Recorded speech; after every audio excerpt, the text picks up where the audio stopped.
Delhi CM Arvind Kejriwal న్యాయపరంగా ఒక పెద్ద విజయం సాధించారు. ఆయన ఈడీ కేసులో సుప్రీంకోర్టు ఆయనకు బెయిల్ మంజూరు చేసింది. అయితే ఇప్పుడే ఆయన జైలు నుంచి విడుదలయ్యే అవకాశం లేదు. సీబీఐ కేసులో ఆయన కస్టడీ పొడిగించడంతో తక్షణమే బయటకు రాలేని పరిస్థితి ఏర్పడింది. మరోపక్క కల్వకుంట్ల కవిత డిఫాల్ట్ బెయిల్పై విచారణ వాయిదా పడింది.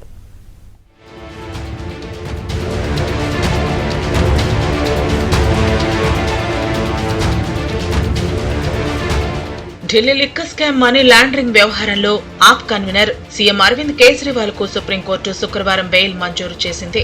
అది ఈడీ నమోదు చేసిన కేసు. సీఎం బాధ్యతల నుంచి వైదొలిగే విషయంలో ఎలాంటి ఆదేశాలు ఇవ్వట్లేదని సుప్రీంకోర్టు తెలిపింది. ప్రజలు ఎన్నుకున్న ప్రతినిధిగా ఆయన ముఖ్యమంత్రి హోదాలో ఉన్నారు కాబట్టి సీఎం పదవి నుంచి దిగిపోవాలా లేదా అన్న నిర్ణయం ఆయనదే అని కోర్టు వెల్లడించింది. ఇక కేజ్రీవాల్ అరెస్టు వ్యవహారంలో ఈడీ అధికారాలు, పాలసీపై కోర్టు కొన్ని ప్రశ్నలు సంధించింది.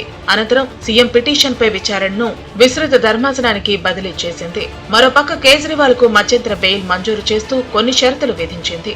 ఢిల్లీ సీఎం ఆఫీసుకు గాని సెక్రటేరియట్ కు గాని వెళ్లకూడదని చెప్పింది. అధికారిక ఫైళ్లపై సంతకాలు పెట్టకూడదని ఆదేశించింది. అనివార్య పరిస్థితుల్లో సంతకాలు పెట్టాల్సి వస్తే లెఫ్టినెంట్ గవర్నర్ పర్మిషన్ తీసుకోవాల్సి ఉంటుంది.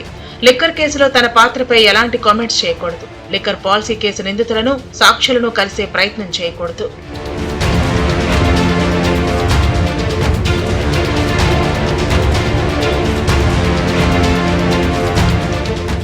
ఈ నేపథ్యంలో ఆమ్ ఆద్మీ పార్టీ నేతలకు, బీజేపీ నేతలకు మధ్య మాటల యుద్ధం మొదలైంది.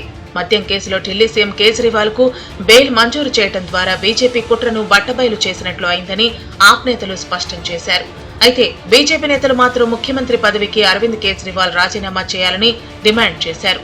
మరోవైపు కేజ్రీవాల్ కు సుప్రీంకోర్టు బెయిల్ ఉత్తర్వులు జారీ చేయడాన్ని ఆప్ స్వాగతించింది. ఆ క్రమంలో సత్యమేవ జైతే అంటూ ఎక్స్ వేదికగా పోస్ట్ చేసింది. అలాగే త్రివర్ణ పతాకాన్ని పట్టుకున్న సీఎం కేజ్రీవాల్ ఫోటోను సైతం దానికి జత చేసింది. దీనిపై ఢిల్లీ బీజేపీ చీఫ్ వీరేంద్ర సచ్దేవా స్పందించారు. సీఎం కేజ్రీవాల్ కు మధ్యంతర బెయిల్ మాత్రమే వచ్చిందన్నారు.